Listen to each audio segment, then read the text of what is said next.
None of that was recorded. I'm so Yeah, sorry. Nothing is ever recorded around here, Nope. okay? A lot happens behind the scenes, and sometimes you just got to deal with it, okay? You leave the viewer wondering so that they eventually subscribe to the Patreon.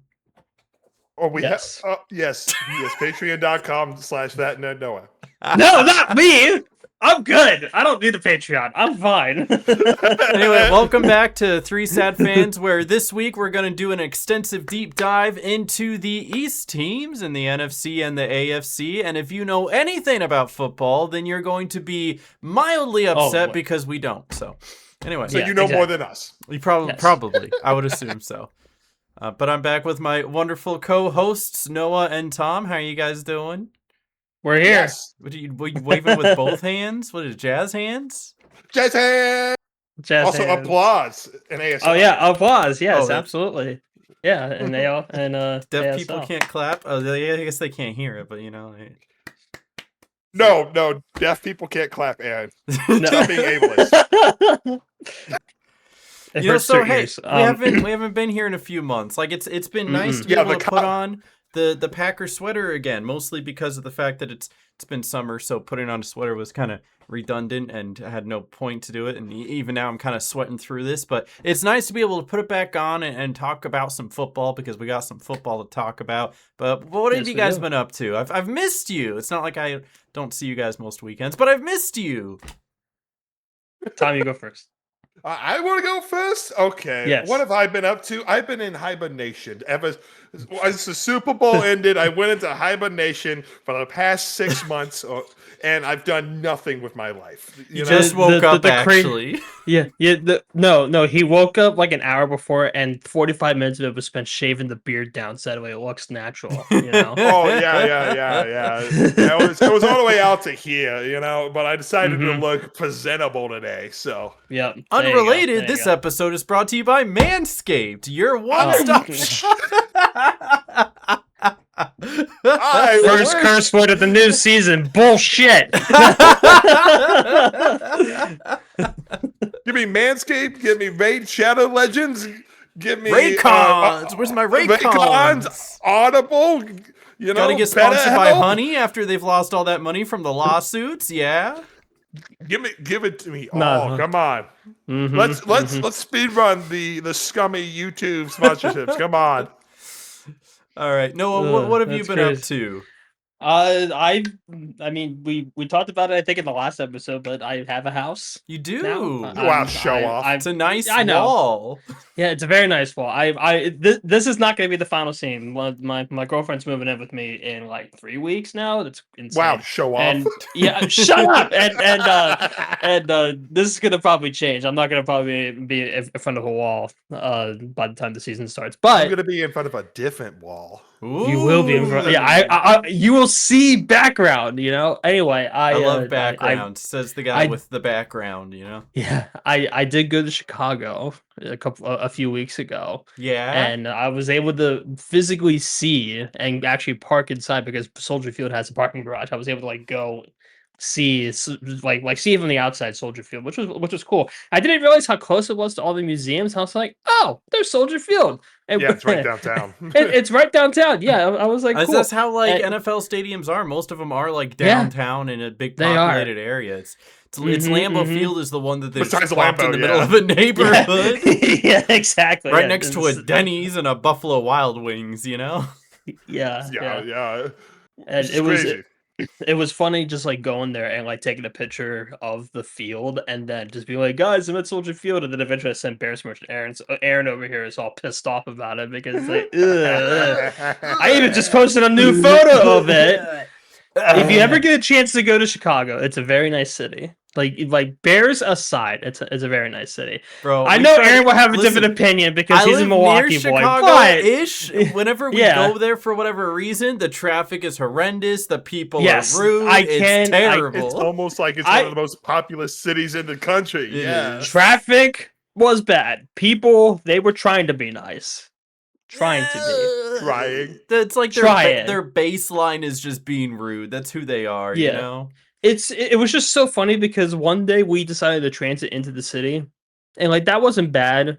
The blue line in Chicago like sucks. it sways back and forth as you're driving. So I was getting motion sick, which I rarely do. And like we get off the train, this guy was like, "Do you know where we're going?" And then my girlfriend's like, "Yeah, we're trying to go this and there." And I'm like, "Oh no, don't do this. I don't like talking to strangers. Don't talk to strangers. So just say no and move on." Yeah. So, but yeah, it was still a great time, and I did not buy Bears merch. He was tempted though. We did. I was tempted. Yes, we'll get to the merch thing later. Wink, wink. But we will. I did not buy Bears merch. I'm very happy about that. I said you're happy that you held yourself back. See, you see, held even my back. phone's happy. Yes, my first fireworks. Yay! Happy new season. So if you guys can't tell, this is where we're marking the start of the 2026 season. We're going to take the next few weeks before the build up to the first games, and we're going to go over all the different divisions, who we think is going to, win each division, what places they're going to come in, maybe a little bit of record guessing, as well as going over and breaking down, okay, yeah, maybe this team has a shot this year, or this team is absolutely hopeless. So we're going to start this week with the East teams, and we're going to get to that eventually. But first, we've got some fun news, guys. Don't you love fun news? It's better than no news. I mean, it's better than no news. I don't know if I call no it news fun. But no news is good news. But sometimes True. fun news isn't good news, and fun news is bad news. And right now we're starting with the Puka Nacua facing potential suspensions from the NFL, and he could miss week 1. Uh-oh. Tom, tell me more. Yeah, he bit a woman on New Year's. No, we have to preface. He bit a woman unconsensually on New Year's, right? Yes. Like there's a difference, right? I mean, who here hasn't bit a woman consensually? You know what I'm saying? Like there's a difference here. We're not gonna get into that. But yeah, Puka Nacua, a little bit of assault right there. We don't like that. That's no good. I mean, I had this inkling that I didn't like him from the moment he was hanging out with Aiden Ross, and so you can just kind of tell what kind of person a person is by the people that they hang out with, and absolutely, yeah. You can kind of see it coming from a mile away. I heard like there's also talks he about went to rehab, so yeah, that's maybe good, that helped, right? But like there was also talks about like if Josh Jacobs was going to continue, or if he was going to be suspended for any games at the start of the season due to some of the things he was involved with earlier in the offseason here. But then like this new video came out about the woman that like he allegedly had this altercation with, and she was like drunk in a hotel babbling off about some random, like she was like, I don't know, she was just like swearing in public, and people are like, oh, I see, okay, yeah, so that makes sense. Now I see what Josh Jacobs was on about there, and so that's why he's not involved in this conversation as of right now, but we'll see what happens as evidence comes out and we move more towards the beginning of the season. But right now, it just seems like Puka Nacua is like the big name right now that is not going to be participating in week 1. Right now. At least for suspension reasons. There are other reasons why other people might not be, and whether that's the fact that they didn't make QB1 or that they're injured. Because Noah, tell me about the new Vikings quarterback. Oh God. I'm just personally, I'm just happy it's not JJ McCarthy. I think. Do you hate JJ McCarthy? No, I don't hate him, but Kyler Murray's like just better, just that much. Wow, that much. Just that much. He's yeah. better. So the Minnesota Vikings elected to have Kyler Murray be quarterback 1. That's apparently that's from reports. I don't know if the team's officially said anything. Oh, I mean, it's all over everywhere, Adam Schefter. Right? Adam Schefter. Yeah, it's everywhere. So I imagine this is it. But yeah. So like Kyler Murray's QB1 for the Vikings, and then probably JJ McCarthy is going to be QB2. Cool.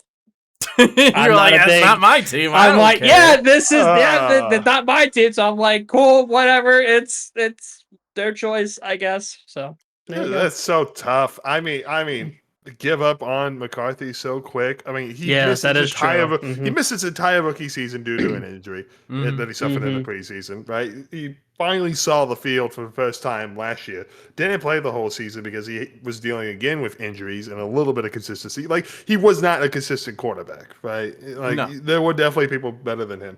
And you know what I dug up, actually? from this Reddit post that I will share. Oh, from Reddit. Oh, that's definitely got to be good. I love my reliable source. I love reliable sources. Kevin O'Connell, head coach of the Vikings, was on the Rich Eisen show back in September 24, and he said, quote, "I believe organizations fail young quarterbacks before young quarterbacks fail organizations. And there's no specific example I can give you of a team or a quarterback." Well, I can give you one right now. Oh, no. Yeah, that's bad. Yeah. So look, I get the NFL not for long league, right? It's you got to win now or never, right?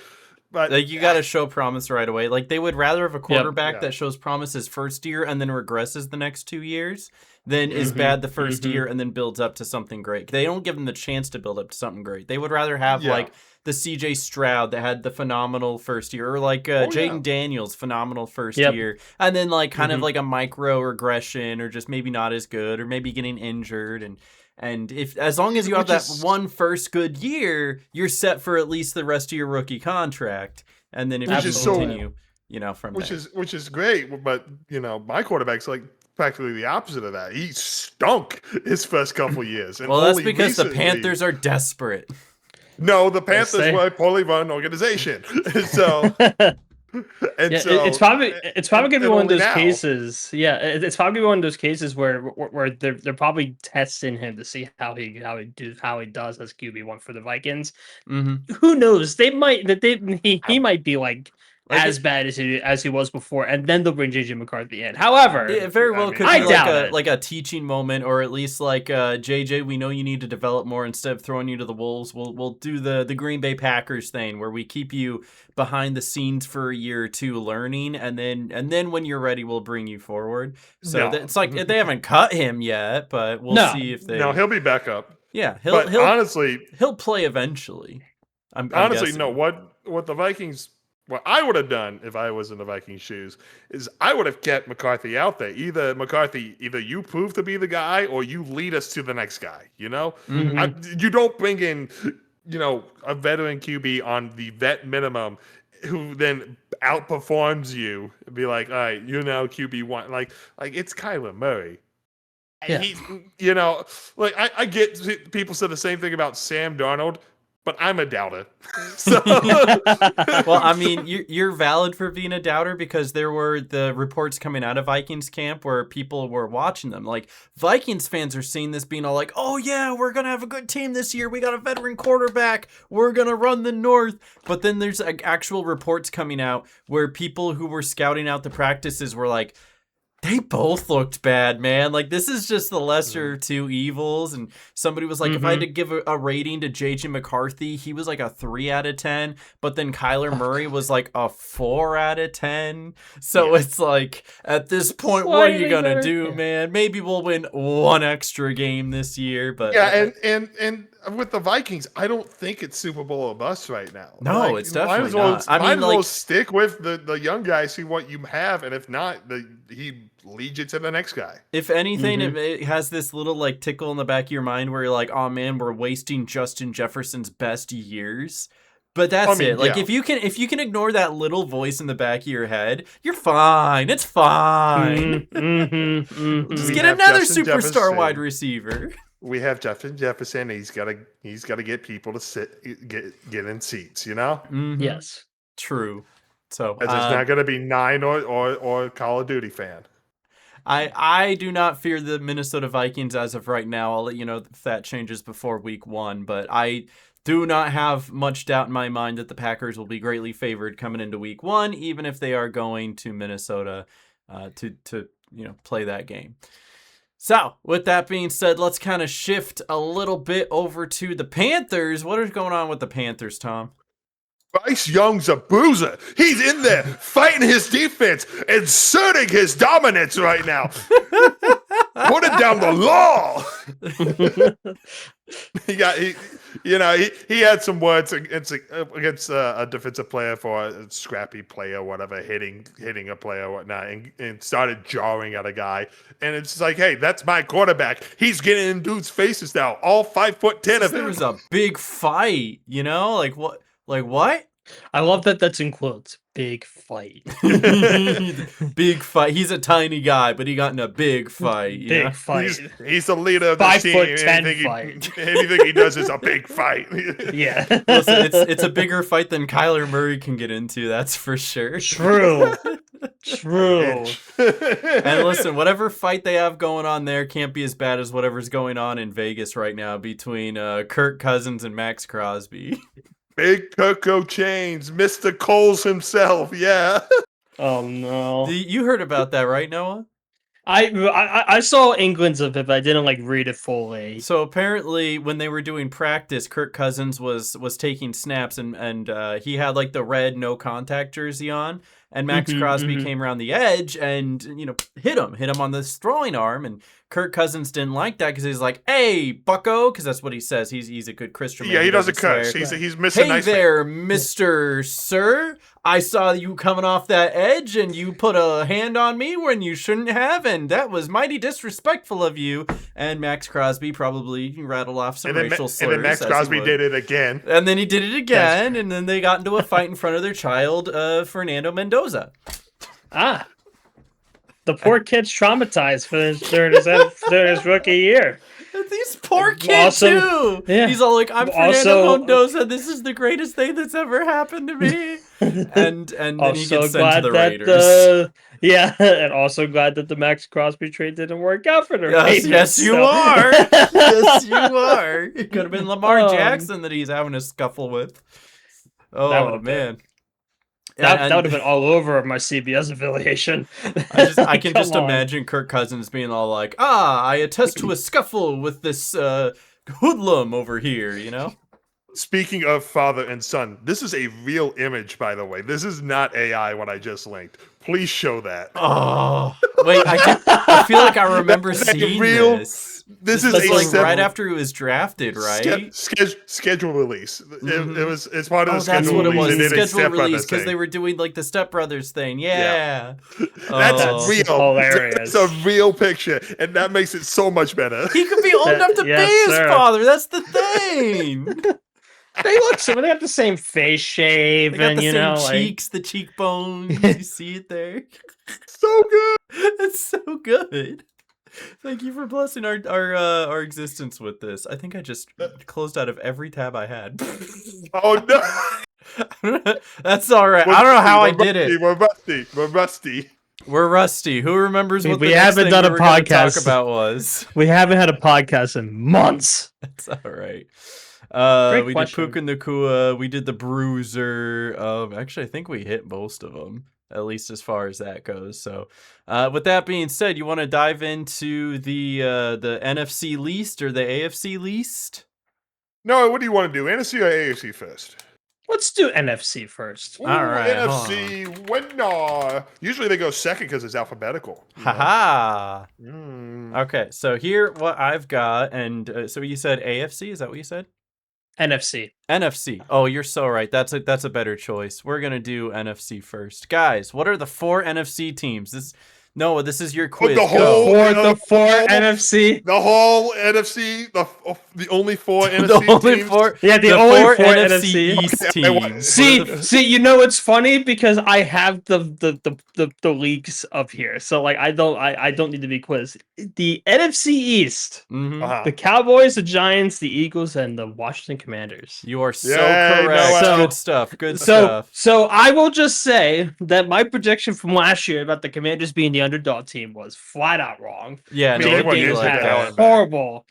He was injured. He was injured too. But yeah, just he just wasn't consistent. All right, let's start with Dallas. What do we have with Dallas here? Ooh, Dallas. Let's see. How's Dak Prescott not the top one? He's like the third one down. I mean, that's just the roster. I mean, Dallas. I think the biggest thing that they did from last year is they got rid of Matt Eberflus as a DC. Yes. So the defense is going to be better. Here's your starters. You got Dak Prescott, Javonte Williams. Actually, Williams did pretty good last year. Like, he was kind of one of the underdog running backs that not a lot of people talked about. So he was he was on a prove-it deal with Dallas too, and he was rewarded with a 3-year new contract. I love that you did the research for this, Tom. This is why you're on the show. Noah, you're here because you're pretty. we need someone good looking. Yeah, we need the good looking one. I'm the colorful commentator. That's all I'll say. And then we got the returning CeeDee Lamb and George Pickens both coming back. And can I just make a bold statement? This might be. But this is my bold statement. So number one is that I think George Pickens is actually a better wide receiver than CeeDee Lamb. That's not that hot of a take, but I think it's a pretty mediocre, lukewarm take. But I also think that between these two, this is one of the best wide receiver duos in the NFL. Agreed. There's a lot of teams that have a really good number one. You got your Justin Jeffersons and you've got your Jamar Chases, and Cincinnati has a pretty good duo as well. But when you have CeeDee Lamb and George Pickens, that is a duo that they're both basically wide receiver ones, and you have to respect both of them as wide receiver ones, and that's really tough to cover. Which is why even though Dallas didn't do well last year, they were still one of the top scoring offenses. Oh yeah, if they had a competent defense, they would have been really scary. Oh yeah, and you were just mentioning that was the biggest issue, right? Oh yeah. Matt Eberflus could not call a defense at all, and so he got fired.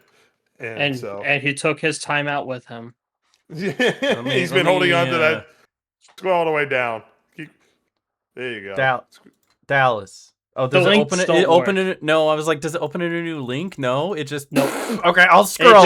I'm scrolling. The website sucks. Oh, this website stinks. Just scroll down. How far down do I gotta go? There it is. All right, right there. Sam Howell signed a 1 year. Who cares? Brandon Aubrey coming back, signing a 4-year. People. That is the highest paid kicker contract ever. And I believe it. He is one of the best kickers ever, and literally one of the most accurate. $20 million guaranteed for a kicker is absurd. That is crazy. When most contracts are just a couple million.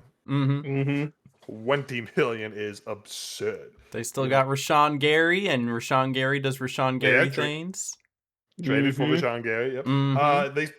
Speaking of former Packers, they signed MVS. They do have MVS. That's so funny. I don't know if he'll actually see any time, but that is so quirky. Just there to warm up the bench, I guess. I know a lot of people are thinking that the Cowboys are actually going to be okay this year, so I guess we'll have to see. But that's Dallas can be okay. They can be. They usually go back and forth. They usually have a good year, then a bad year, then a good year, then a bad year, then a good year, and a bad year. And last year was kind of I would say it's their bad year. So I think they're on track for having a good year this year.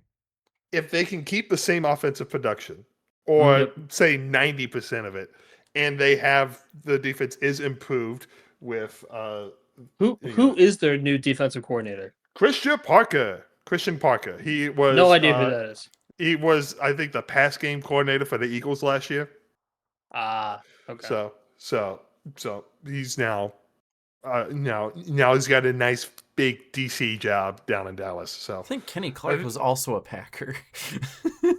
Yes, Kenny Clark was traded for Micah Parsons. Yeah, and then Rashawn Gary was just a different pickup. Yeah, it was just traded. Yeah, that's so funny. So Jerry's like, if I can't beat the Packers in the playoffs, I'm just gonna get the Packers on my team.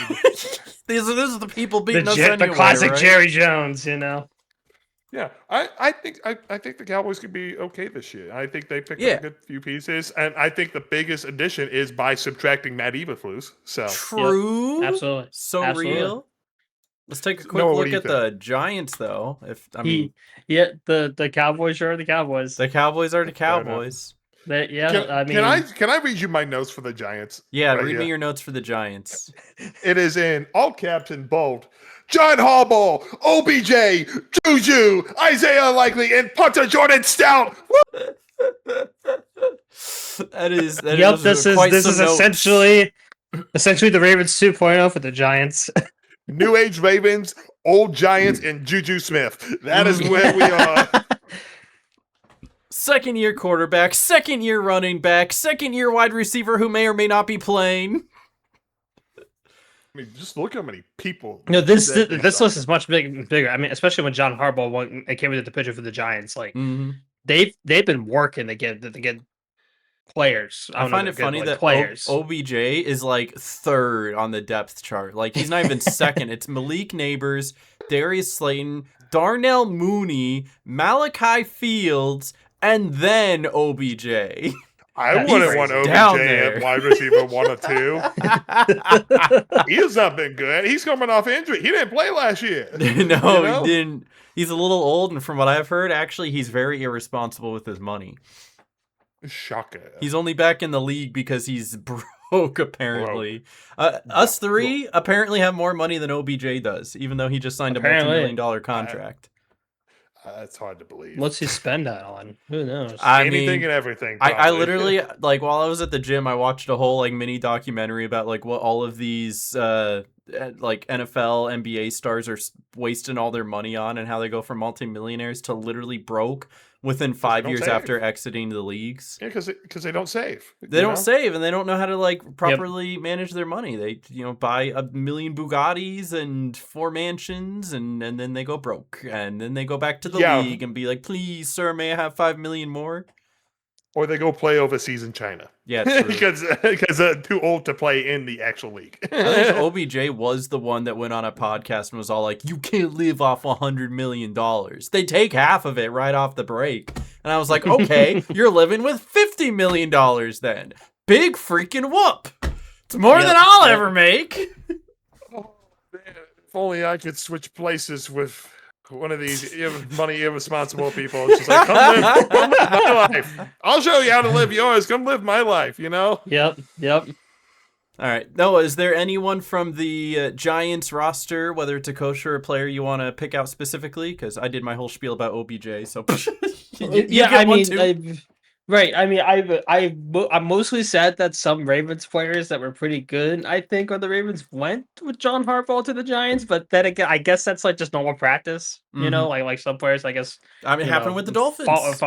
Yeah, exactly. Yeah. So like familiarity with coach, with systems, with exactly. Keep that synergy going. Yep, exactly. So like Isaiah Likely is now on the Giants. Tyler Stout is on the Giants as well. Both good. I mean, Tyler Stout's a punter, so whatever. But Woo, punters, punters. Yeah, but I love my punter, Jordan Stout. Long snappers.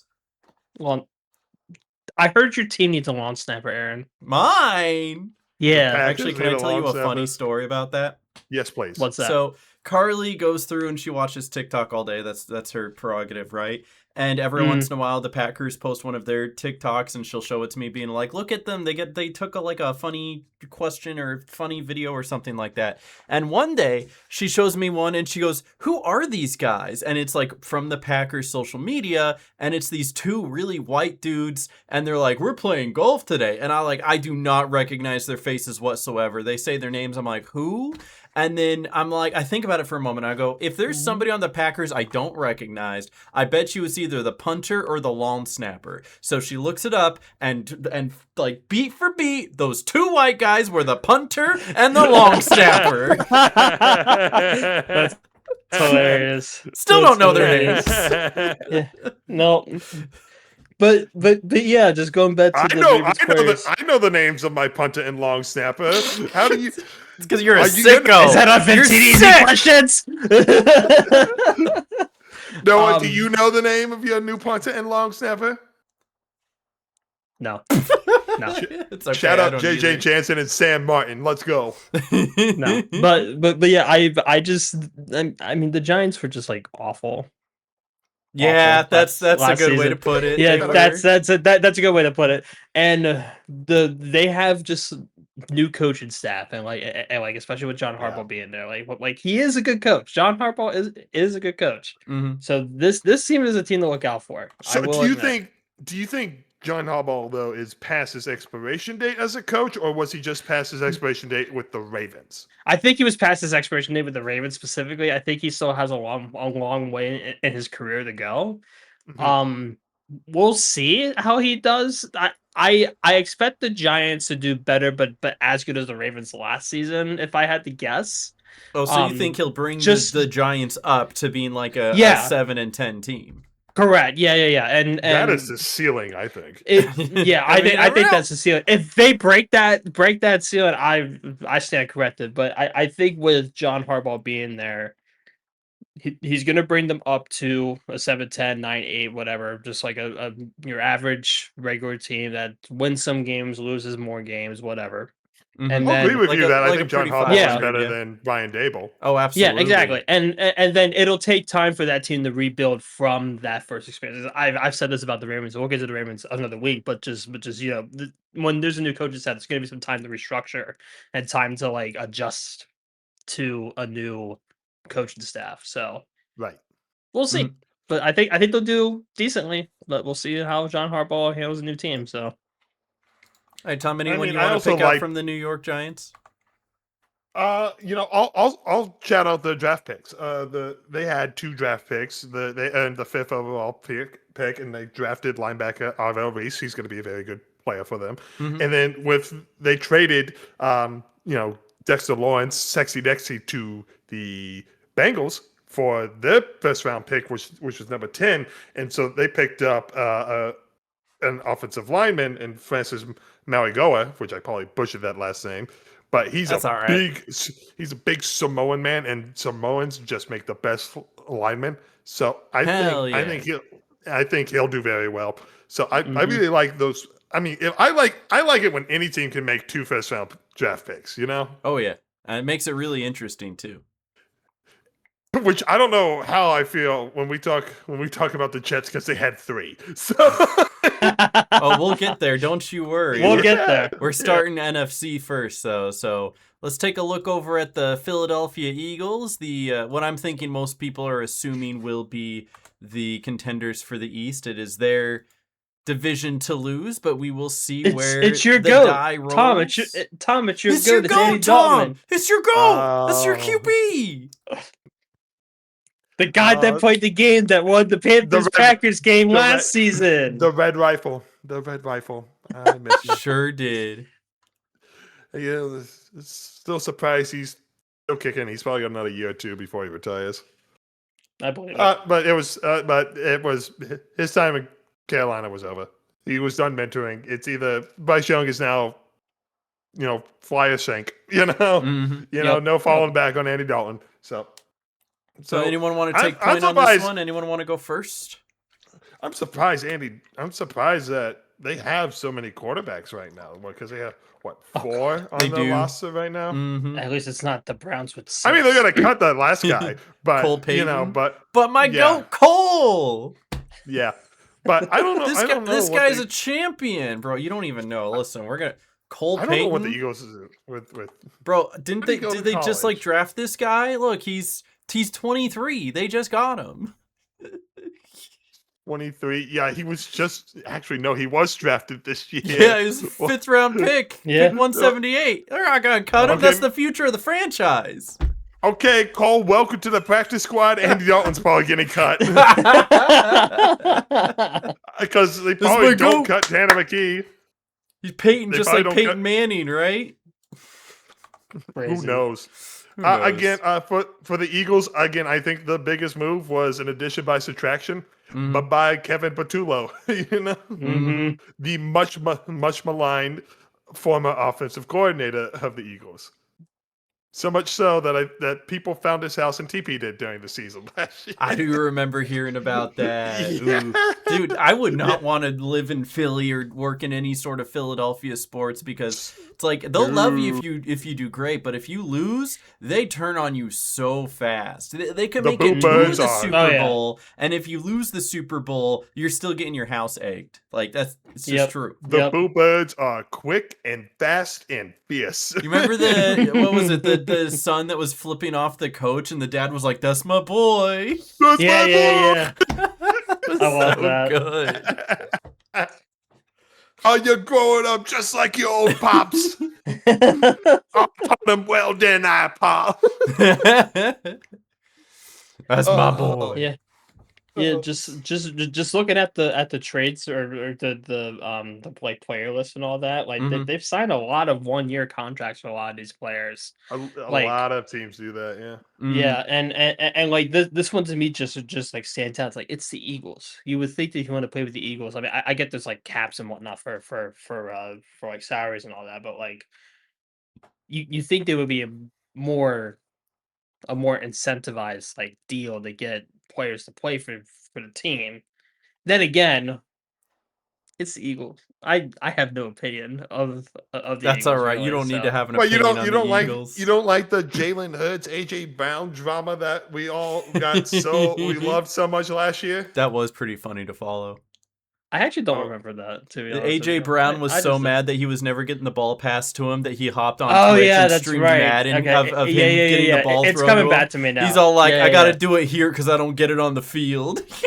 Yeah. It's so good. I remember that now, but yeah, like what you didn't love AJ Brown is definitely getting traded to the Patriots, but the paperwork just hasn't been signed yet. It did eventually happen though. Until because the Eagles kept signing wide receivers. They signed Marquise Brown, Elijah Moore, Dontavian Wicks, and just like But hey, AJ Brown's still here. Oh no, he's gone. But he's still on it. No, he's gone. He's gone. Yeah, he's gone. Just wait past post June 1. Their new wide receiver 1 is Devontae Smith. That is who's number 1. He was number 2 last year. He has now moved to the number 1 slot. And Dontavian Wicks has actually jumped everybody else on the depth chart at number 2. And that's kind of who I wanted to pick out here. If I had to choose one person to focus on, is Dontavian Wicks, because he was a Packer last year. And like people look at the Packers and they're like, oh, they don't got a wide receiver 1. Ain't nobody is a standout there. But they just have a lot of like above average quality guys that once they go anywhere else start to shine because they're not competing with each other anymore. And that's why Devontae Wicks, who was literally 4th or 5th on the Packers depth chart, jumps to number 2 on the Eagles depth chart. And there's been people who have been scouting out the Philadelphia Eagles practices being all like, holy cow, this guy's a superstar. Why did the Packers ever let him go? So if anything, I feel like if the Philadelphia Eagles actually do start passing it, because they are very run heavy, they do Saquon Barkley runs like 2/3 of their plays, and when they're not, Jalen Hurts is scrambling. But if they do decide to throw the ball, Dontavian Wicks is going to be dangerous. Yeah, the push. God, I hate that play. They imitate the best SpongeBob impression. But yeah, no, Dontavian Wicks really is that good. So be careful if they actually decide to start, milking their pass game for once. And Goddard isn't even a bad tight end either, right? Like they have who do you like good on this weapons. Who do I like on this list? Yeah. Or who do you not like? Is there anyone that sticks out, right? On either side. Nobody really sticks out to me. You could be like, I hate Saquon Barkley. He's too good of a running back. I mean, I don't hate Saquon Barkley. You should. Come on. I should, but I don't. Join the Saquon hate. No, I don't hate the guy. No. He's just too good, and it's upsetting because the Packers can't stop him. Yeah, I mean the what's his name? The Wicks. What's his first name? Dontavian Wicks. Dontavian Wicks from the Packers. Yeah. Yeah, double dipping. I see, huh? Crazy trade. Yeah, and Elijah Moore too. Good point. Yeah. Nobody really stands out to me, to be honest with you. Actually, can I this is really funny too, because we're all talking about Dontavian Wicks as a wide receiver. Samori Toure was also a Packer, and he was not very good, but he was also a Packer. Dang. Everybody just poaching the Packers wide receivers and the ongoing disrespect of how they're not very good. Speaking of poaching wide receivers, I will still always love the Malachi Lemon pick. I don't care if he turns out to be good or not. It's just him sitting in the green room at the draft on the phone with the Steelers, be like, hey, why is Philly calling? that was hilarious.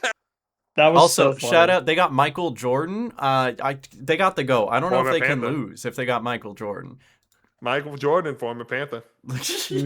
True. But no, seriously, Philadelphia didn't get worse, like if anything, they took a lateral jump. They'll still be decent this year. I still think that, again, the best addition was by subtracting Kevin Patullo and not letting Sirianni pick his OC because it has not worked out in the past, and we got to let Howie Roseman pick the OC. And so, again, biggest addition is by subtraction. I think the offense will be better this year.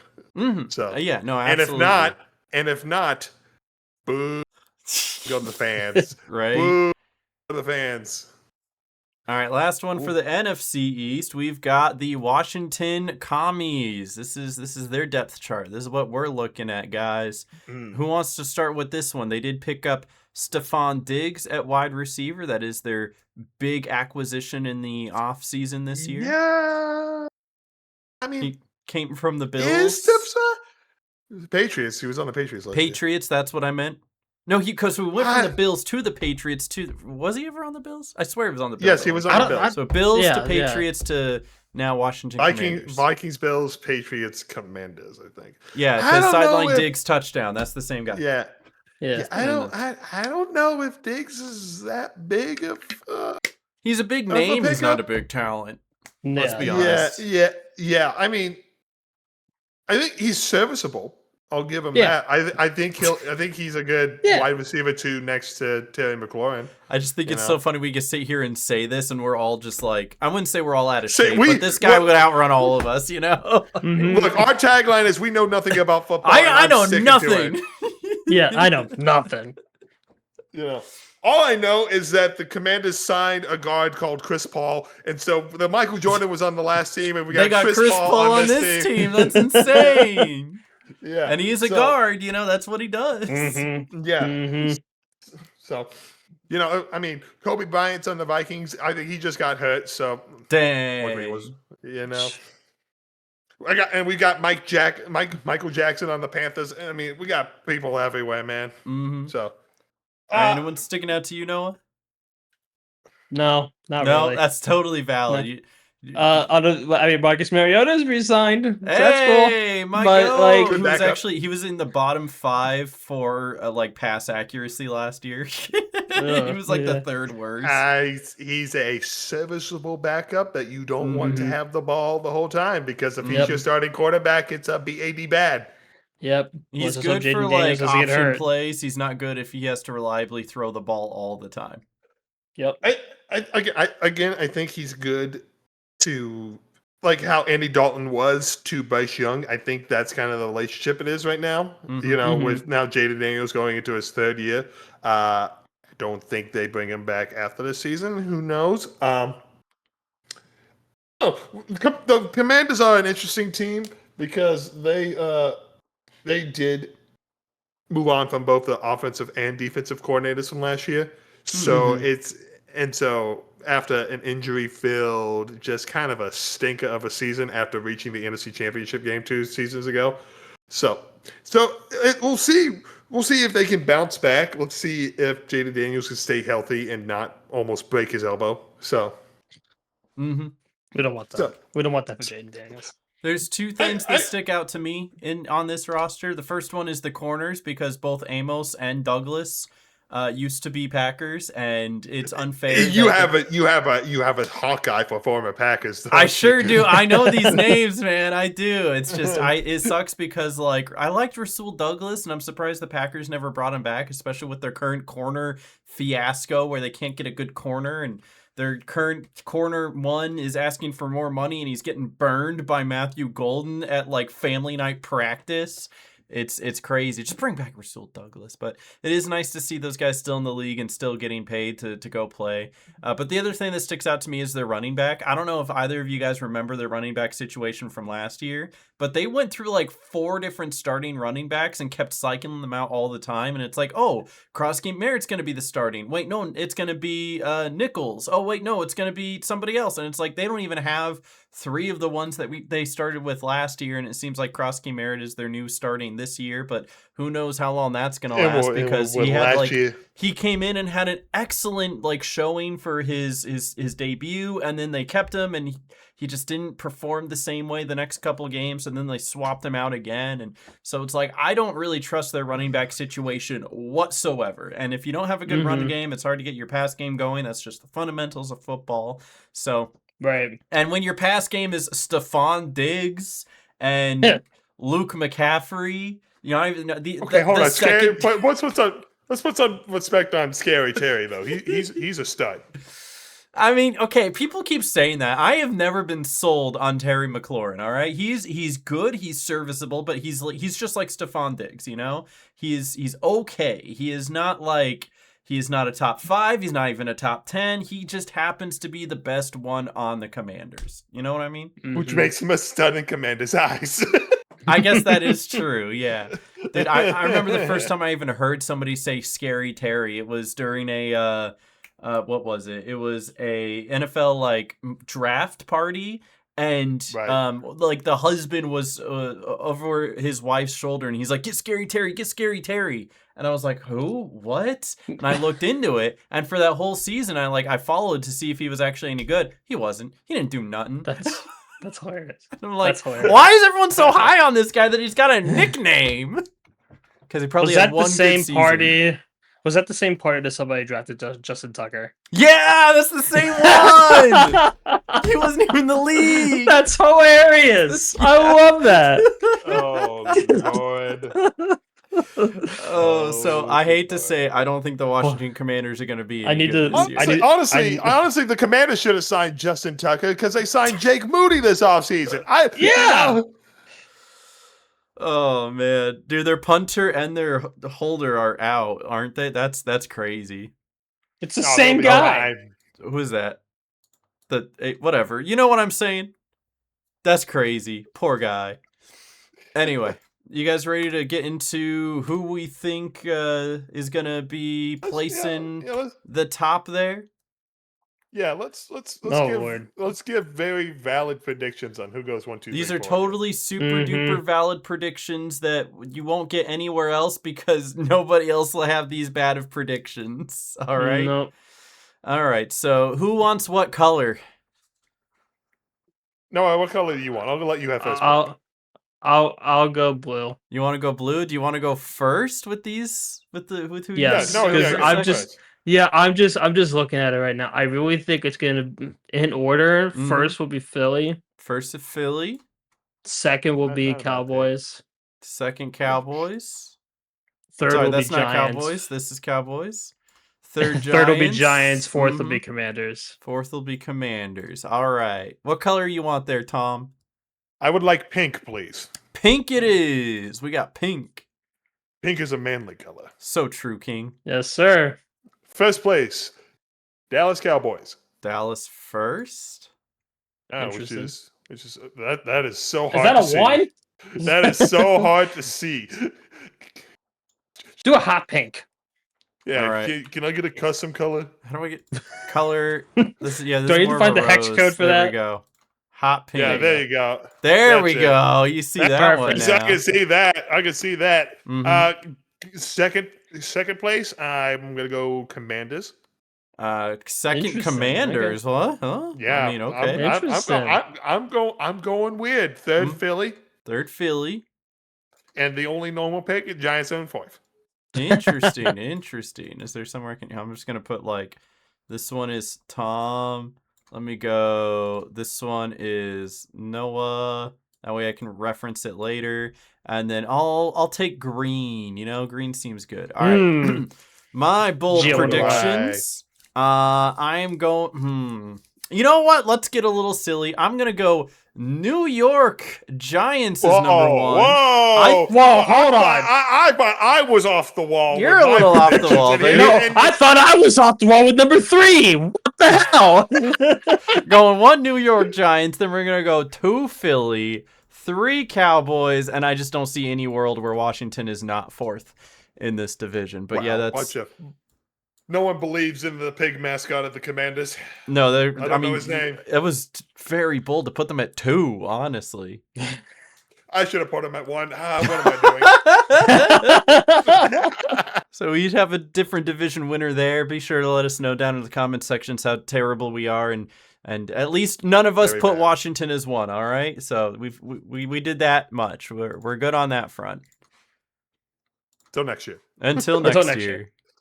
Who knows? The Commanders might actually ball out, and we'll be like, "Oh shit!" Kind of like how Daniel Jones balled down the Colts last year. We didn't expect it. You know, never know.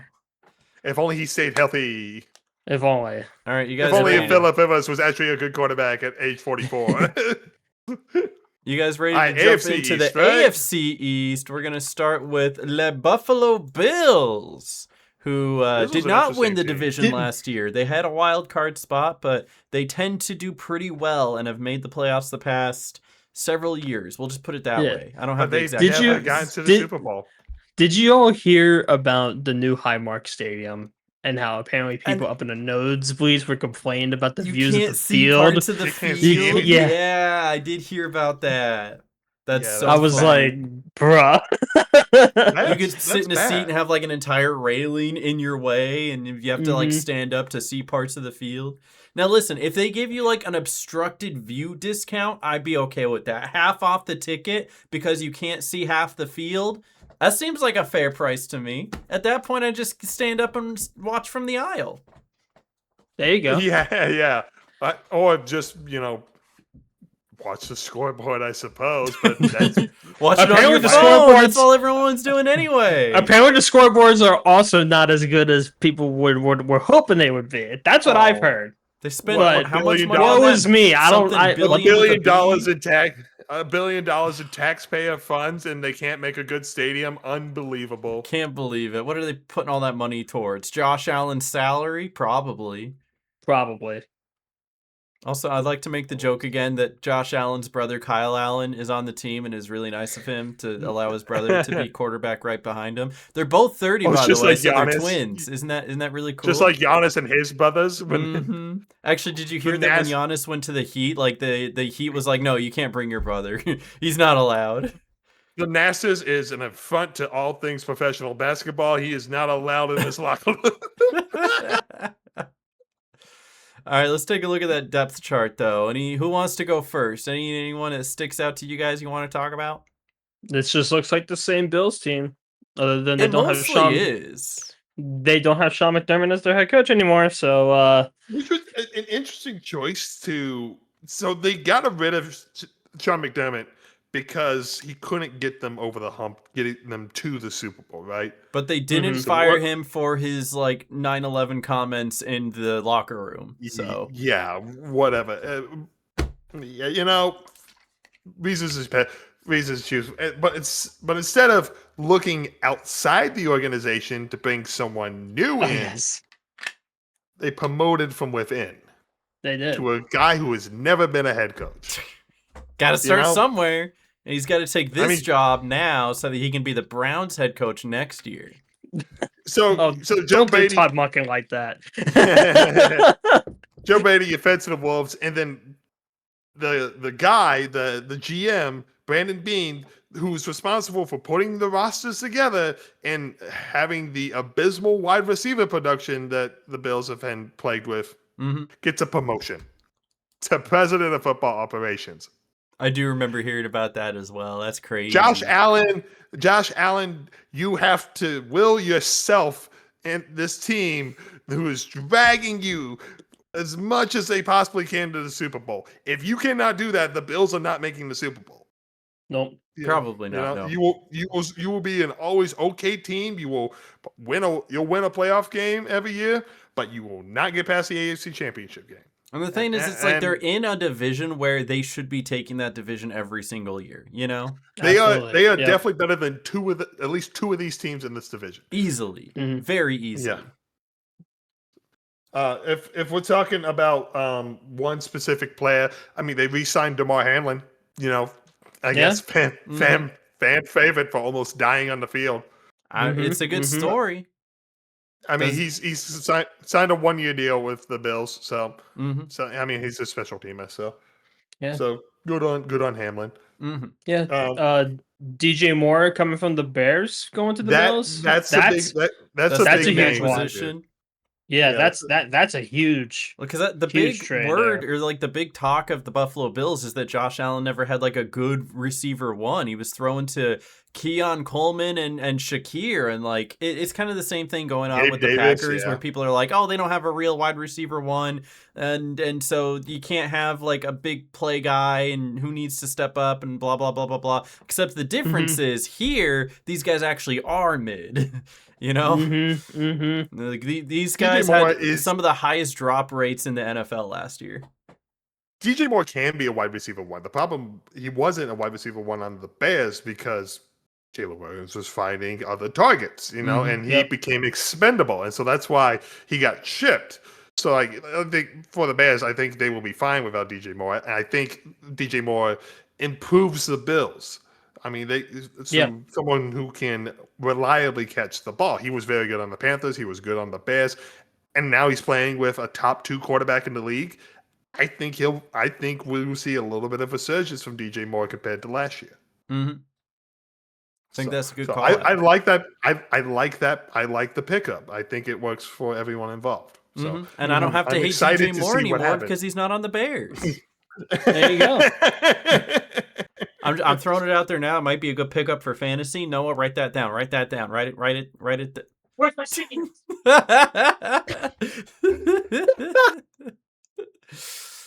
He doesn't keep a. He doesn't keep the notebook nearby. All right, my pick out though. Look, Justin Tucker. No. Draft. Got it. All right. Continue. You got to keep your sticky notes right next to you. Come on. Well, I got it. It's fine. See? You wrote it. My pickouts here are Dalton Kincaid because he's a solid tight end. He's done serviceable for the Buffalo Bills in years past. He's had a couple injury issues here and there, but he is getting old as well. So it's like he's still good. He's still going to do okay in this position. But some people have been trying to put him in like a top 10 tight end conversation, and I'm like, I don't know if he's that good. He is serviceable and he's reliable. I don't think he's one of the best tight ends in the league. So this is something they'll probably have to address, if not before the end of this year, before they start next year, where Kincaid will probably have to move on. And so it's like, he's good. This is going to be a loose end for them eventually, because if he goes down, their follow-up tight ends are not as reliable. They do have Knox and Haas, and that's just has not been those guys to fill in that role whenever Josh Allen needs it.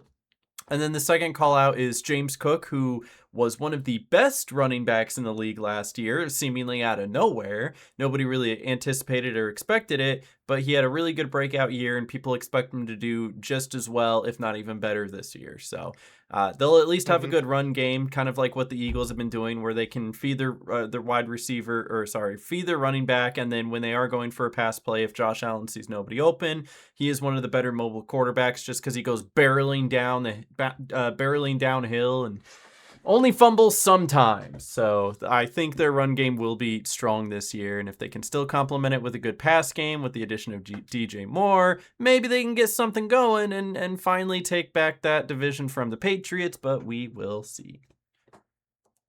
I like that. I like that analysis. The Bills are still a dangerous team, They are. Absolutely. If they have a healthy Josh Allen, you must be scared of them. Oh, absolutely. Yeah. I mean, Josh Allen's biggest issue is the fact that when he tries to make a hero play, he might turn the ball over, and it's only happened a handful of times, but the fact that it happens in the most crucial times is his weakness. Like the playoff game against Denver last year. It looked like he was trying to pitch it backwards. I don't know what he was doing there. Should have just gone down. It wasn't fourth down. Was trying to make a play. He drops the ball backwards in his own territory. The Broncos recover it with 2 seconds left in field goal position. Yep. That's 3 points, Yep. They not have won them the game, but it definitely doesn't help that if you just give up 3 points willy-nilly like that. For sure. So yeah. Bills, I like the Bills. No, I still think they'll be good. I like the Bills. Do we think Bills 17-0 this year? No. No, definitely not. If I had to pick a team, if I had to pick a team to root for outside of like the AFC North, the Bills would be the team. Oh yeah, I like cheering for the Bills. I do, especially when they go against the Chiefs every single time. Yep. All right, let's talk about Green Bay South. Green Bay South. Green Bay sunny. We've got the Miami Dolphins who have just picked up. It's the Miami Packers. The Miami Packers. New coach, new quarterback, new schemes.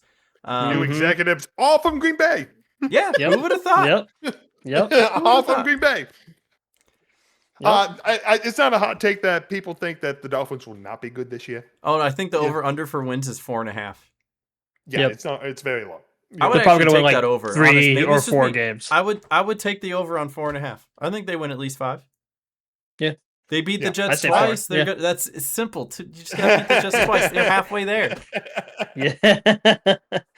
Oh my gosh. I mean, they have Devon Achane. They signed him to a 4-year contract extension. He's gonna get the ball a lot. I mean, it came out today that he needs to prepare to be the workhorse. You know, you're gonna get the ball a lot. So, and the thing is, he's a good running back. I don't think it was really shown until the latter half of the season last year. He's the best offensive player on the Dolphins. Absolutely great running back there.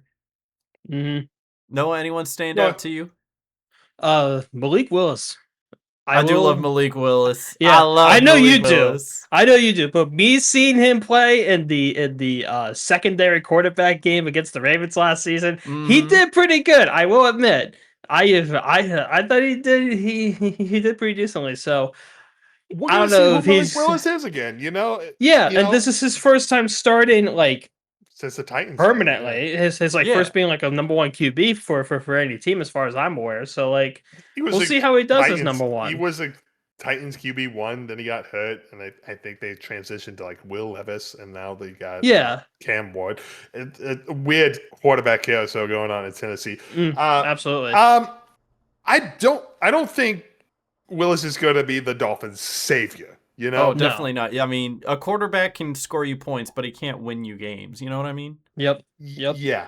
Like it's a team effort. It's just, I mean, the Dolphins blew it all up after last season. No more Mike McDaniel. The coordinators are gone. No Tua. No Tyreek Hill. No Jalen Waddle even. No, they traded Jalen Waddle to the Broncos.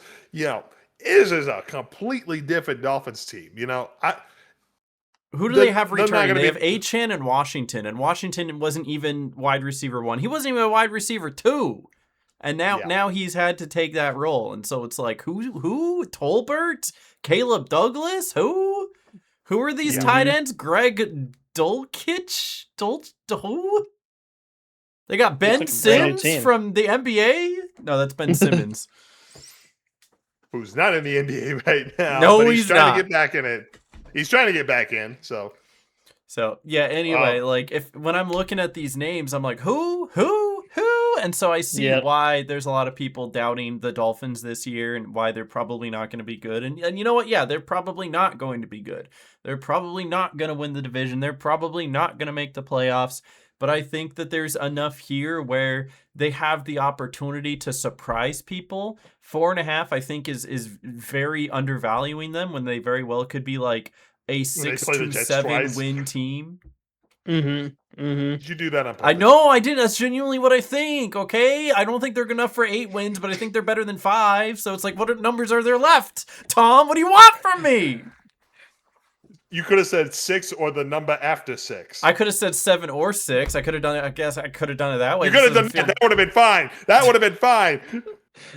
Should have done 7 or the number before. Podcast is canceled. We're shutting it down. Bye. No, come back, Tom. I'm sorry. Get the cowboy hat. But I like their coach. I do. I think. The hat stays gone until they win a game. Yep, true. I had to move mine, but anyway, I like their coach. I think this is one of those teams that will be bad this year, but give it a couple years with these same guys, and they can develop into a competitive football team. Build a culture. This is just their starting point. You usually again same thing that I said about the Giants. It's going to be a very similar thing for the Dolphins because they have new head coach staff and new coaches staff just in general. This is Jeff Hafley's first head coaching job too, right? I think so. Yeah. Because he was he went from college to a defensive coordinator and then defensive coordinator to the Miami Dolphins head coach. So he's learning the head coaching job on the fly. You know, it's not going to be like John Harbaugh when he's hitting the ground running. You know, he's been doing it for so long, he knows what to do. Jeff Hafley is learning the job day in, day out. So. And the only reason I give like the Giants an edge over the Miami Dolphins is that with the Miami Dolphins, you have a lot of guys who are taking over these roles for the first time, right? Jeff Hafley is a first-time head coach. Malik Willis is now first-time QB1, basically. These wide receivers are the first-time first strings, you know? Devon Achane is the only one here who's really stepping in and being like, okay, I was RB1 last year, I'm RB1 this year. And these are like your very important positions. Whereas with the Giants, you know, Jackson Dart was QB1 for a good time last year. And Cam Skattebo was RB1 a good time last year. And they have some people who were, the wide receivers were comfortable in those positions. And then Malik Neighbors got hurt and OBJ's coming back in. And so it's like there's some familiarity there where here there's like none. There is nothing familiar about it. And they're starting completely from scratch. You know, John Harbaugh has been a head coach before. He knows that role. He just has to reestablish it. So they do get a little bit. Yep. I'm going crazy saying they're going to win that division. I don't. Maybe they're probably not. But at least I think they have a step above what the Miami Dolphins do here. They have a slightly better chance of winning the NFC East than the Dolphins do the AFC East. That is very true. That is so. Look, it's 2.5% to 0.01%, but that's still a better percentage. You know? It's accurate, yeah.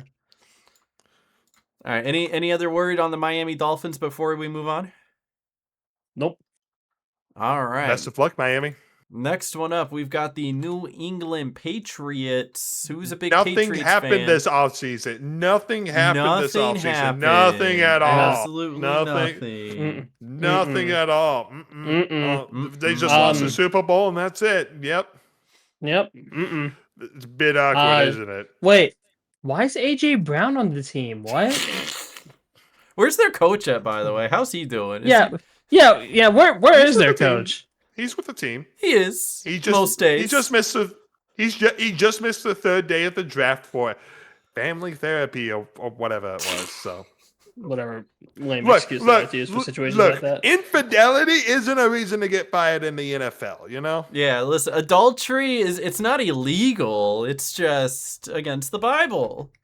Yeah, exactly. Just a little shame. Just a little shame. We got a lot of returning players here. We got, the quarterback, running back, obviously, are, Drake May, Stevenson, even Henderson coming back. He was really good as well. Got a lot of returning pieces, but some new pieces as well. If you make the Super Bowl, you've got a nice team, and so you're trying to add just a little bit extra. I mean, AJ Brown will definitely help. Romeo Doubs is going to help. Romeo Doubs is so good. I think people undervalue how good Romeo Doubs is. He made some crazy catches. Like, I don't think people really understand. He made crazy catches. He wasn't just routine. Third Green Bay wide receiver we've talked about today. We're not talking about the Packers. Nope. Even when we're not talking about the Packers, I'm going to get in there and I'm going to make it about the Packers. You get in there, you make it about yourself. But yeah, even not as a wide receiver one, I think Romeo Doubs will be a good compliment. I think, honestly, my hot take, I think Romeo Doubs gets more catches than AJ Brown. I believe it. Mark it down on your calendar. We're going to see AJ Brown. Instead of simming the Eagles on Madden, we're going to see him simming the Patriots on Madden. Is he going to get on stream, force a trade for him back on the Eagles, and so he can play on the Eagles? Still Hurts is throwing in the ball. Maybe. I believe that would be funny. But the big name I want to pick out here is the second string quarterback, Tommy DeVito. My Italian man is back. Let's go. I'm not going to hope that Drake May gets hurt, but man, give my boy Tommy a shot. You know what I'm saying? Okay, Mr. DeVito. Said all I want. What do you guys think? I concur. I got no real. I mean, Romeo Dodd's being on the team, cool. I think he'll be. I mean, the Patriots are already a good team. They got to the Super Bowl last year, but even if it was what people consider like a Mickey Mouse run, where they played teams that were falling apart in the playoffs, and then the schedule, dude. The schedule. They had literally had the easiest schedule in your NFL history, and then when they actually had to play the biggest competition in the Broncos at Mile High. It was Bo Nix was hurt, didn't even show up, and they still only barely won that game. Like it's a good team. I don't think it's Super Bowl caliber, but I think with these additions, they did make a good team better, and so we can see where they end up here. But they are not going to have as easy of a schedule this year, so we'll see if they even have the number 2 seed or better this year. They're gonna look. They're gonna look a little bit weaker with their tougher schedule this year than they did last year. So actually, I still think they'll probably take it, and they're going to just be a wild card team this year. But we'll see. I mean, I believe it. We'll see. Yeah, I think the Patriots are gonna regress a little bit, right? I mean, the Super Bowl hangover. You've heard of that? Yeah. I mean, to quote Dan Campbell a couple of years ago when the Lions made the NFC Championship game, this was our only shot. This couldn't have been our only shot. It applies the same here. You know, there were so many teams you see make the Super Bowl be like, oh yeah, they're definitely going to be back. Like the 2015, 2016 Panthers, 15-1. They make the Super Bowl, right? They lose. It's like, oh, they're definitely going to be back. And then they have a losing record the next season. And they never get back to anywhere close to the Super Bowl. Regression is just a part of sports. I mean, you saw the Vikings go, 14-3, and then they can't even break 10 wins anymore. And I feel like this is a Packers fan, but you have the Bears who won 11 games last year and probably might not break 10 again this year. So regression is just you have some teams that are going to be consistent every year. And you pray at your bedside every night for that to happen. I sure do. You have the teams that are consistent, like the Bills, and who else has been consistent lately? The Rams have been pretty consistent. Even the Seahawks have been fairly consistent, where at least they're like making the playoffs or if they're like right on the cusp. They haven't had like a losing season recently. The Steelers are consistent. They're always 9-8. 9-8. Every single always year. 9-8. And then you have these fluctuating teams. They'll be really good one year. They'll be really bad another. They'll be really good one year and then really bad another. And kind of like the Dallas Cowboys. And then you have teams that are just bad every single year, like the one that we're going to talk about next in the I was thinking New that York same Jets. exact segue. Jeets. Okay, here we go. Depth chart. Geno Smith. Let's go, go, Geno Smith. Full circle, Geno Smith. It's better the second time. Okay. Wait, hold on. My GOAT is on this team. Oh, your GOAT? Where's Justin Tucker? I don't see that. You're on the right track, though. Younghoe Koo, my GOAT. Younghoe Koo. Where is he? It says he's on. He got traded, I think. He probably. I don't know if they updated this. Yeah, he signed with the Jets according to this chart. Unless he got kicked off the Jets before the preseason started. Who knows? Anyway, who wants to say something nice about the New York Jets? They had 3. Aaron Glenn's still the head coach, right? I don't know, man. It's the New York Jets. Yes. Yeah. Geno Smith. You saw how he did on the Raiders last year. I feel bad for Breece Hall and Garrett Wilson. They're not like they're not the best in the NFL, but they're still good, and they're just stuck on a bad team, man.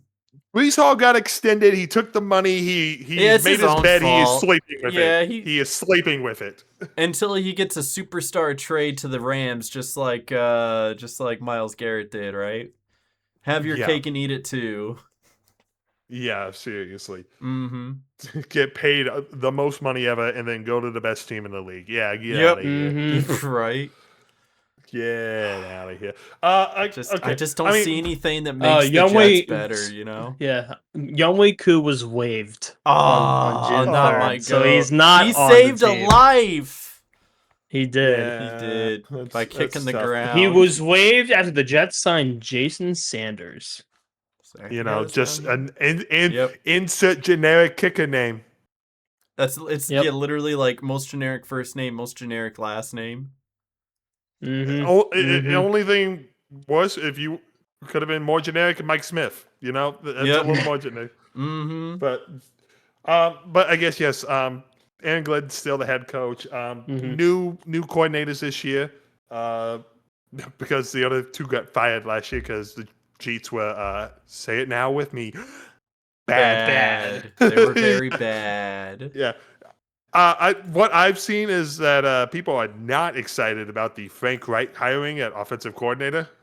I wouldn't be as a Panthers fan, the Jets can have him. Yeah, the Jets can have him. The only coordinator they kept from last year was the special team coordinator, and I only bring that up because his last name is Banjo, and I love that. He's a big fan of the Kazooie game, right? Yeah. Other than that, Jets are still going to be bad. I mean, they. Even if we joke around and we're being funny and try to take a shot in the dark, like you can't put the Jets anywhere except for one of the worst teams in the league. You just can't. No. Geno Smith's going to be the guy to lead them to the next quarterback as he goes off into retirement. So that's what I think is going to happen. So, I mean, to say nice thing about the Jets this year, they drafted 3 players in the first round. That's pretty neat. Wow. Who were those players? They drafted an edge rusher and David Bailey 2nd overall. They drafted a tight end, Kenyon Sadiq 16th overall, which was the question mark because the Jets don't really need a tight end. There's a lot more pressing matters, but, you take him, I guess. And then they drafted a wide receiver, Omar Hooper Jr. 30th overall. Best of luck, boys. Yep. Good luck. You play for the Jeets now. Say hi to Jimmy Hoffa. All right, let's start placing these guys, shall we? Tom, do you want to go first this time? Yeah, I'll go first this time. The Jets are 4th. Okay, we're gonna start in the reverse. Here we go 4. I will have the Dolphins 3rd. Valid. The Patriots will be 2nd, and then the Bills will be 1st. I mean, that's super off the wall predictions right there, But the Jets are 4th. There is no world that I think they could be 3rd. Maybe if you run the simulation a million times, maybe they get 3rd, maybe 3 of those times. So but I don't know. I'll follow up real quick. I'll follow up because I'm unoriginal. I was literally thinking the same thing. I'm gonna be the copycat. I'm literally you didn't go first and say this, I would have gone first and said this. So there's your unoriginal of the week. Yeah. All right, Noah, give me yours. Come on, Noah, give us something creative here. Come on, Jets first. You want to put Jets as first. The Dolphins are number 1. No, I'm thank you. The tease, Noah, the tease. I would always. I do agree. I was gonna dab a little bit about the Patriots being number 1 over the Bills. They were last year. It could happen. It could happen. Yeah, I'll go with that. It's the same thing, but just the Patriots are 1 and the Bills are 2. But otherwise, I applaud you for being original. Yeah. I applaud you for being original. I appreciate it. Part of me really wanted to put like the Dolphins at 2, but like there's no way. There's no way they're better than either of these 2 teams. There's just no way. Can we put the Jets at 5 actually? The mythical 5th place. 5th place. Not even top 4 in their own division. Nope. It goes Bills, Patriots, Dolphins 1, Dolphins 2. It goes Bills, Patriots, Dolphins, Dayton Triangles, and then the Jets. There you go. Yeah, there you go. I was gonna say Bills, Patriots, Dolphins under Mike McDaniel, Dolphins under Jeff Halfley. That's pretty good. Jets, yeah. All right. Well, those are our East breakdowns of the AFC East and the NFC East, but we're not done yet because we have a fun little game with our pal Tom here. Give us one moment while we set that up. Somebody do elevator music for me, shall we? I don't have elevator music. That's Jeopardy. Copyright. Close enough, right? All right, we're so back with NFL 2 Truths and a Lie, an NFL trivia game. Oh, Lord. All right. Very simple game, fellas. I'm going to show you each slide. There are 3 statements on it. 2 of those statements are going to be true. One of them is going to be a lie, and it's your objective to guess the lie. You will both guess at the same time. If you guess the lie, you get a point, right? And this is just as competitive as you want to make it, as much as a guessing trivia game where you probably won't know the answer. Noah, if I win, I get your house. If you win, if you win, you get this nice. Shake on it, Noah. Shake on it. Shake on it. I'm going to Wisconsin. Hold on. Okay. All right. As an example, right? As an example, Aaron's favorite team is the Green Bay Packers. Tom's favorite team is the Carolina Panthers, and Noah's favorite team is the Los Angeles Chargers. Tom's favorite team is not the Carolina Panthers. That's false. He hates that team. Every single time he watches them, he's stressed out. There's no way he loves that team. True. That's Aaron's guess. Noah, what's your guess? My guess is Aaron's favorite team is the Green Bay Packers. Okay. All right. Every time Aaron watches the Green Bay Packers, he's stressed out as hell. He prefers the Bears over the Packers. Okay. Well, after you make your guesses, I'll show you the answer. Obviously, the lie was Noah's favorite team is the Dayton Triangles. Yeah, this is obvious. Or the Baltimore Ravens. Had you guessed the lie, you would have gotten a point. And I would have given you 2 and a point on the example, but you both guessed wrong. So nothing changes. Yeah. Nothing changes. So I'm gonna let you guys choose which number we go to arbitrarily. No, I'm gonna pick you. Pick a number. Which number do you want to go to? 1 through 10. Pick number 3, my lord. Hey, stop it! Stop it! Okay, I'm rescinding that because of the balloons. Aaron, what number do you want to go to? Number 3. Number 3. All right, we're going. At least he agreed with me. All right, number 3. Your statements are: Travis Kelce has more receiving yards than Calvin Johnson. Mike Evans has more receiving yards than Calvin Johnson, or Tyreek Hill has more receiving yards than Calvin Johnson. Do you know who Calvin Johnson is, Noah? No. All right. Actually. Brief history lesson. Calvin Johnson was like the best wide receiver the Lions have ever seen. He was so good they gave him the nickname Megatron because he was like 6.5 feet tall. Right. He was crazy. And he caught every ball that was thrown at him. It was insane. He's a Hall of Fame wide receiver. Okay. So 2 of these receivers have more receiving yards than Calvin Johnson, and one does not. Yeah. I am going to guess. Find the lie. Tyreek Hill does not have more receiving yards than Calvin Johnson. That is my guess. Ooh, okay. Noah, what is your guess? I was also going to say Tyreek Hill too. My knee. Ironically, that's how Calvin Johnson ended his career. That's how Tyreek Hill is ending his career right now. Noah, which one did you say? Tyreek Hill. I was also going to say Tyreek Hill. Both of you said Tyreek Hill, and of course you are correct. That is the lie. Yeah. Mike Evans and Travis Kelce are old. They've been in the league forever. Like Tyreek Hill is great, but he's still got some time. He's been around a while, He was around for the first Chiefs Super Bowls. So Tyreek Hill only has 11,363 yards compared to Johnson's. Compared to Johnson's 11,619. Man, you did some research on this. I had to, I had to make sure one of them was a lie. Nah, he's making this up. So both of you are correct. So both of you will get a point. Yay. Very good. All right, Noah, which number do you want to go to? Now that 3 is gone. Number 5. Number 5. The Cardinals have the most NFL losses at 850. the Packers have the most NFL wins at 819, or the Bears have the most NFL ties with 42 ties. I'm gonna let Which Noah one of guess these is first. false? I don't want him piggybacking me. Noah, you go first. I'm going to say that the Cardinals having the most NFL losses is the lie. Okay. I'm gonna go with the Packers having the most NFL wins as a lie. Okay. No one believes that well, I guess people believe everyone that believes the Bears have the most ties. Okay. I could believe it. Okay. They've been around a long time. All right, so Noah with the Cardinals, Aaron not a believer in his team. I love my team, but I was right. It's 826. Your team does have the.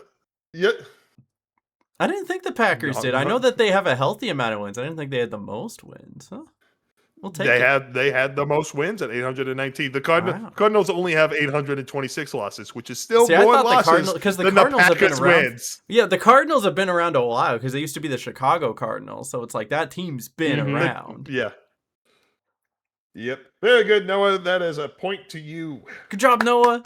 You're one step closer to the gloves. And what number? I don't know how my girlfriend would feel about the gloves. Let's go number 9. Number 9. Number 9. He's been benched, but we'll go here. This is all about everyone's favorite Swiss Army knife, Taysom Hill, who's not signing with the Saints again. So Taysom Hill has more receiving yards than passing yards. Taysom Hill has more rushing yards than receiving yards, or Taysom Hill has more kick return yards than punt return yards. I'm going number 3. Taysom Hill has more kick return yards than punt return yards. You believe that one's a lie? No. No, where are you going? Taysom Hill has more rushing yards than receiving yards. I think that's the lie. All right. Answers are locked in. And of course, it is actually no. It's the first one. Ooh. Yeah. Yeah. I didn't know he did more kick return than he did punt return. I thought if anything, he would have done punt return.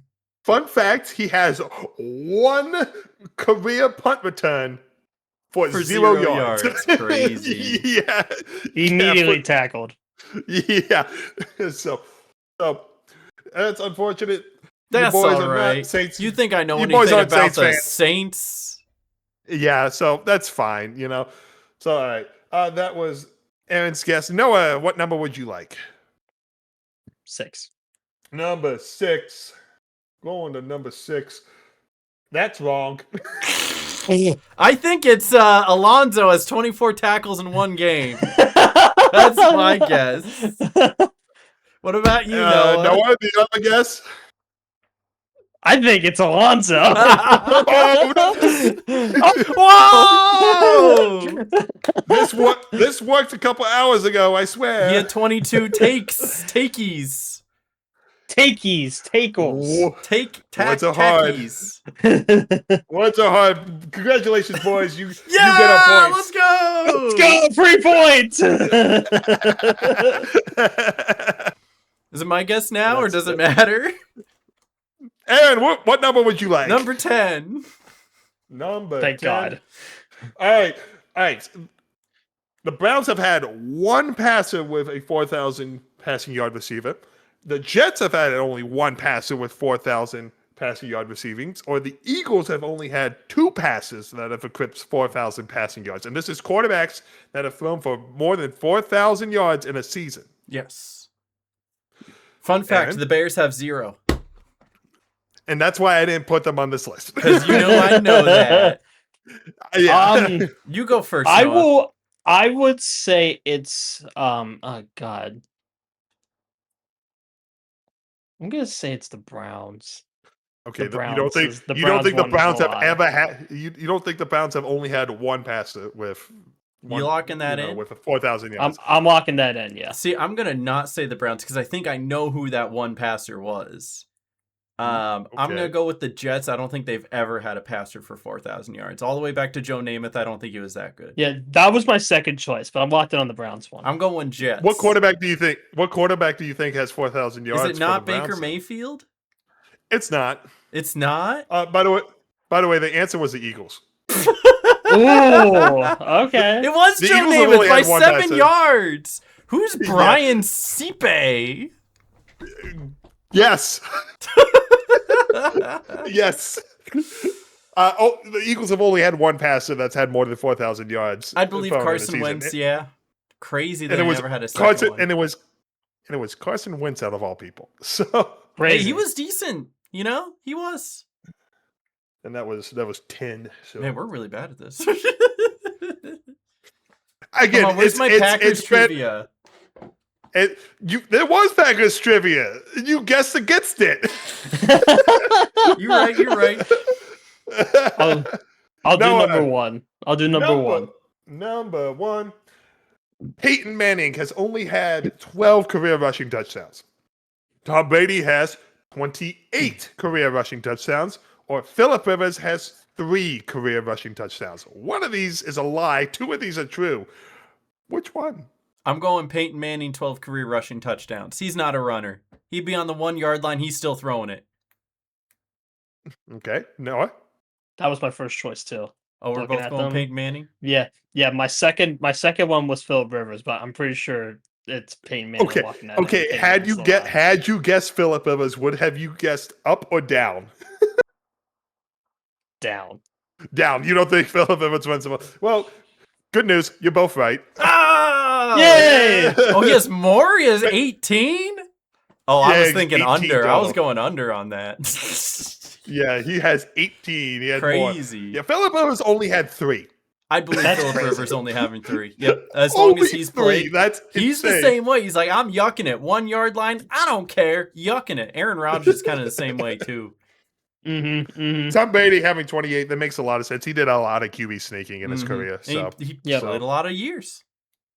Yep. So, all right. Very good, boys. That is another point to both of you. Let's go. All right. Aaron. Let's go number 7. Lucky number 7. Number 7. The Commanders have been known by 5 different team names. The Cardinals have been known by 9 different team names. Or the Steelers have been known by 4 different team names. See, I want to say I'm gonna go with the truce first. I feel like the Steelers one is accurate. Okay. I think it's accurate because I know at one point it was Pittsburgh Pirates. Mm-hmm. Actually. Oh yeah. I wonder what you led that one. I did learn that from this podcast, didn't I? Yeah. Actually, I rescind that. The Steelers one's the lie. Oh, okay. And what do you think is a lie? This is tough because, like, we're thinking like for instance, the Cardinals ones when they went from like Chicago Cardinals to this one and that one, and even before they were the Cardinals, they were. Well, I guess I don't know if they've always been the Cardinals, but 9 is a lot. But like you're talking about the franchise name of the Cardinals going from like Chicago to Arizona and everything like that, right? Every name that this franchise has been known by, yes. Mm-hmm. Oh, this is tough. This is like an eeny, meeny, miny, mo. You know what? Give me the Commanders. I don't think they've changed the name that many times. There's been a couple, but Noah with the Steelers, Aaron with the Commanders, and Aaron. Sorry. Oh. I just wanted to take a guess. The Boston Redacted. That's crazy. Yes, I mean you know. Mm-hmm. Yeah. You know. And the Steelers changed 5 times. Wow. Actually, if it's the Pittsburgh Steelers 3 times, that should count as way more than 3. That's so it being 5 is incorrect. It's still the same name that they went back to. So it is, you know, the Philadelphia Pittsburgh Steagles? That was the thing? During World War II. You can't pull out it during a World War II. There weren't enough players to field entire teams, so teams had to combine. So interesting. For a year, the Eagles and the Steelers combined, and then another year, the Cardinals and the Steelers combined, which is why there's Card Pit. I see. This is wild. All right, bring up the next one. Let's go. Run it back. Run it back. I got the point though. Yeah. What was that? Number 7? That was number 7. Yeah. Noah, you get the point Congratulations. And now, Noah, I believe it is your turn. 8. Number 8. Here's your Packers trivia. Since 1950, and yes, I'm aware that 2 of these franchises haven't been around since 1950, but this was the easiest stat I could find. Since 1950, the Ravens have had 20 different starting quarterbacks. The Panthers have had 24 starting different quarterbacks. And the Packers have had 35 different starting quarterbacks since 1950. This is Aaron's first pick. I'm going for the Packers. Okay, you think that's the lie. You don't think they've had 35 different starting quarterbacks. I think specifically 35. I know, because it's like you're thinking not starting at the beginning of the season, like starting a game, have started a game. Anyone who has started a game, yes. I think 35 is a lot, but I don't think it's been that many. They've had a backup here and there, but 35 is a high number. It's almost always Favre, Love, or Rodgers, or Starr. And then it's like mixed in there, you have your Deshaun Kaisers and your Matt Flynn's and your Malik Willis's, but 35 is a lot. Noah? Ironically, I was going to say the Packers too. I felt like that number was pretty high. I would think the 35 was for the Panthers, but that's just me. Wow, Noah. That's just me. Wow. I'm locking in Packers as well. Wow. You're both wrong. Dang. What? The Ravens? That's crazy. Your team has more different starting quarterbacks than mine, Noah. Get out of here. Okay. Okay, but starting the season, like listed number 1 on the depth chart, the Packers have only had like 4. Probably the Packers. 4 in the past like 50 years. Crazy. Mm-hmm. What was that? 8? That was number 8. All right, let's go with number 2. Right. Number 3, my lord. Number 2. The Redacteds have scored 72 points a game against the Giants in 1966. The Dolphins scored 70 points against the Broncos in 2023, and the Raiders scored 66 points against the Chargers in 2023. High-scoring games. No, I'll let you go first. Yeah. No. Because here's the thing. That I've looked up that Dolphins one like a couple of times and like random like bursts of thought, but I want to say the score is wrong. You don't think the Dolphins? You don't think the Dolphins scored 70 points? Is that what you're saying? I thought it was like 72 or something like that, or something like that. Because if we're not basing it off the score, I would think the Raiders one would be the lie.